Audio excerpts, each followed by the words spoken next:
आती है। कसम खुदा की जो औरतें पर्व त्योहार में ऐसा कपड़ा नहीं पहनती, घर में रहेगी एकदम भूत के तरह, घर में औरतें रहेगी भूत के तरह, एकदम किचलिन के तरह, लेगा डाकिन उठ के आ गया चुड़ैल। लेकिन जब शादी घर जाएगी तो 1.5 घंटा फेस वॉश करूंगा, 1.5 घंटा 3 कोट पोत के छोड़ दी, सुखने दिया 1 कोट मार कर, 1 कोट फिर मारेगा मगरिब के टाइम, 1 कोट जाते समय ऐसे कपड़ा ऐसे बैग लटका के निकलेगी, लगता है पुतो नहीं बहू नहीं डॉक्टर नहीं निकल के घर से जा रही। वो स्टाइल, हाथ में मोबाइल स्टाइल। शादी में क्या मालवा, माथा में किसी का दुपट्टा है किसी का नहीं है। हम लोग जाते शर्म लगती है कि कैसे कहाँ जाएंगे, कहाँ इजाजत लेंगे, कहाँ इजाबो खोल के नहीं जा पाते। चारों तरफ से ऐसे ऐसे बनती सवरती है, खुद उसका शोहर नहीं पहचान पाता कि हमारे बीवी को दूसरा है ना। अफसोस लगता है। अभी लड़का शादी में घर में अपनी बीवी को लेके गया तो घर में मोटा मोटी देखता था बीवी को, ऐसे ही मोटा मोटी। अब जब शादी घर बन संवर के बीवी जाके बैठ गए उसी दंगल में, उसी जमात में, तो झांक झांक के देख रहे कौन वाला की बात तब वो उसकी बीवी बोली कौन सी बात। वीडियो मेरे सेंड कीजिएगा, वीडियो मेरे सेंड कीजिए, यूट्यूब में डालेंगे। बचवा नहीं आता है, सदियम जब औरतें से जाती है उसका बचवा भाग जाता है, मैया ना हो। क्या बढ़ना संवरना इस्लाम में गुनाह नहीं है, मजहब इस्लाम में बढ़ना संवरना गुनाह नहीं है। ऐसा नहीं कि मजहब इस्लाम में कैद में रखा, नहीं। औरतें कान में बाली पहनो, आंख में काजल लगाओ, चेहरे पे पाउडर क्रीम जो लगाते हो हलाल पाक लगाओ, सर के माथा के बाल को झाड़ो, अच्छा कपड़ा पहनो, बेहतरीन चूड़ी पहनो, लेकिन किन के लिए? अपने शोहर के लिए। जो बीवी दुनिया में अपने शोहर के नाम पे आंखों में काजल लगाए, शोहर के नाम पे कान में बाली पहने, माथा झाड़े, अच्छा कपड़ा पहने, से चेहरे को सिंगार करे यानी मेकअप करे, जो बीवी शोहर के नाम पे दुनिया में सिंगार करती है, उस बीवी के नाम अमाल में 2 रकात नफल नमाज पढ़ने में जितना सवाब मिलता है उतना सवाब उस बीवी को मिलेगा जो बीवी दुनिया में शोहर के नाम पे सिंगार करती है। अब बता मेरी माँ बहन, शादी घर में कौन शोहर है?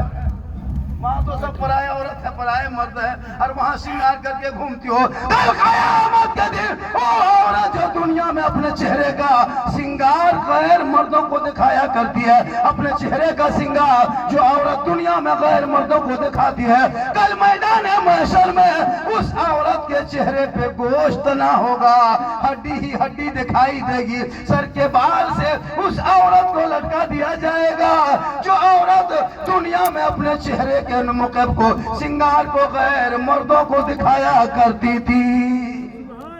इसलिए मुसलमानों, झोपड़ी में रहना, बेटियों को पढ़ा देना, बेटों को पढ़ा देना, ताकि बेटा गलियों में घूमेगा आवारा के तरह नहीं, बल्कि बेटा सड़कों पे चलेगा, अपने बाप से कहेगा बाबा मुझको 3 लाख में मत बेचना, KTM में मत बेचना, फैशन प्रो पे मत बेचना, 4 व्हीलर में मत बेचना, बुलेट में मत बेचना। ए बाबा मैं नबी का कलमा पढ़ा हूँ, नबी का गुलाम हूँ। आमद सरकार का महीना आया था, हमने गलियों में झंडा लगाया था, हमने सड़कों को सजाया था, जश्न ईद मिलादुन नबी मनाया था, 12 रबीउल अव्वल को सड़कों पे चला था, हाथ में झंडा लिया था, सब मिलके कहा था कौन देता है देने को, मुंह चाहिए देने वाला है सच्चा हमारा। इसलिए बच्चों को पढ़ाओ और मुहर्रम में खुरफाती मत करना, मुहर्रम में खुरफाती मत करना, डीजे नहीं बजाना, डीजे नहीं बजाना। इमाम हुसैन मदानी करबला गए थे तो करबला में जो 22,000 फौज आया था वो कौन था पता है? वो लोग भी मुसलमान था। यजीद में जितने गुरों में थे 22,000 फौज में उलमा बैठे हैं, 7.5 या 8,000 आलिम और हाफिज और मुफ्ती थे। क्या लगता है आपको? लड़ाई गैर मुस्लिम से नहीं थी, ईसाइयों से नहीं थी, यहूदी से नहीं थी। एक तरफ 22,000 फौज था, एक तरफ 72 थे। फैसला मामला क्या था? हाथ का है हुसैन, अपना हाथ यजीद के हाथ में दे दो, बादशाह मान लो, सपोर्ट कर दो, प्रस्ताव पारित कर दो, मंजूर कर लो, हुकूमत में आ जाए। इमाम ने कहा नहीं, کہا کیوں؟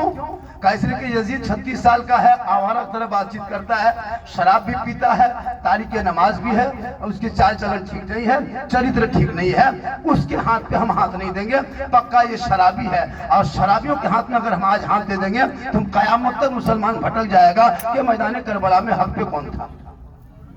اور کبھی سنے؟